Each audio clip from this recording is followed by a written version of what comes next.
మీరు gas cylinder వాడుతున్నారా? అయితే ఖచ్చితంగా ఈ విషయం తెలుసుకోవాల్సిందే. తర్వాత ఇబ్బందులు పడాల్సి రావచ్చు. గ్యాస్ కనెక్షన్ కూడా రద్దయ్యే ప్రమాదం ఉంది.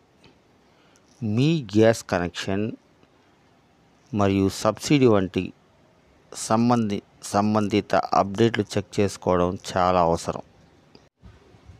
ఎల్పిజి గ్యాస్ సిలిండర్ వినియోగదారులకు ముఖ్యమైన గమనిక. గ్యాస్ కనెక్షన్కు సంబంధించి ఎప్పటి నుంచో కేవైసీ చేసుకోవాలన్న వార్తలు వస్తున్న సంగతి తెలిసిందే. ఇండేన్, హెచ్పి, భారత్ గ్యాసులు ఇలా పలు ఇంధన కంపెనీలు ఇప్పటికీ కస్టమర్లకు సందేశాలను పంపిస్తున్నాయి. వీలైనంత త్వరగా కేవైసీ ప్రక్రియ పూర్తి చేయాలని స్పష్టం చేస్తున్నాయి.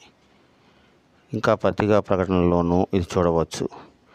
కేవైసీ చేసుకోవాలని కేంద్ర ప్రభుత్వం కూడా ఎప్పటి నుంచో చెబుతూనే ఉంది. దీనికి సంబంధించి పెట్రోలియం మంత్రిత్వ శాఖ గతంలోనే నోటిఫికేషన్ జారీ చేసింది. ఇంకా ఎవరైనా కేవైసీ చేసుకోని వారుంటే ఆందోళన చెందాల్సిన అవసరం లేదు. దీనికి మే 31 లాస్ట్ డేట్ అని ఎప్పటి నుంచో రిపోర్ట్స్ వస్తున్నాయి. అందులో వాస్తవం లేదని తెలుస్తుంది. గ్యాస్ సిలిండర్ ఈకేవైసీ కోసం ప్రస్తుతానికి ఎలాంటి గడువు లేదని నివేదికలు పేర్కొంటున్నాయి. సిలిండర్ కస్టమర్ల ఇళ్లకు గ్యాస్ సిలిండర్ డెలివరీ చేసే సమయంలో డెలివరీ సిబ్బంది ఈకేవైసీ పూర్తి చేస్తారు. ఆధార్ను ధృవీకరించుకొని బయోమెట్రిక్ తీసుకుంటారు. ఆయిల్ మార్కెటింగ్ కంపెనీల ప్రకారం ఎల్పిజి కనెక్షన్తో ఆధార్ లింక్ చేసుకునేందుకు ఎలాంటి రుసుము ఉండవు. ఇంకా ఇండియన్ ఆయిల్ యాప్ డౌన్లోడ్ చేయడం ద్వారా ఆధార్ ధృవీకరించుకోవడం ద్వారా ఈకేవైసీ ఈజీగా పూర్తి చేయవచ్చు. ఇండియన్ గ్యాస్ కలిగిన వారి సదుపాయాన్ని పొందవచ్చు.